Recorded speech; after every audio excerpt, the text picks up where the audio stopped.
Για να σου δείξω πώς να διαμορφώσεις μία ισορροπημένη σχέση που δεν έχει να κάνει με το να είσαι τέλειος ή να βρεις το τέλειο άτομο, αλλά έχει να κάνει με αυτά τα 5 μαγικά συστατικά. Πρώτον, επικοινωνία που αγγίζει. Λες αυτό που εννοείς και εννοείς αυτό που λες, ακούγοντας τον άλλον προσεκτικά, χωρίς να διακόπτεις για να υπερασπιστείς τον εαυτό σου. Δεύτερον, συναισθηματική ασφάλεια. Όταν νιώθεις ασφαλής, είσαι ο εαυτός σου. Εκφράζεσαι χωρίς φόβο και δεν ανησυχείς πως τα λάθη σου θα σε κάνουν λιγότερο αγαπητό. Χωρίς ασφάλεια σημαίνει χωρίς σταθερότητα. Τρίτον, τα όρια. Γνωρίζοντας τα όρια σου και τα δικά τους, δείχνεις αυτοσεβασμό και ξεκάθαρη ταυτότητα. Και αυτό είναι ελκυστικό. Τέταρτον, σταθερότητα. Όχι λόγια. Οι υποσχέσεις δεν αρκούν. Η δράση τις κάνει αληθινές. Εμπιστοσύνη χτίζεις πέτρα-πέτρα.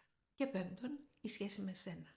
Αν δεν σέβεσαι τον εαυτό σου, πώς περιμένεις ο άλλος να σεβαστεί εσένα? Για πες. Και αν το βρήκες χρήσιμο, ακολούθησέ με.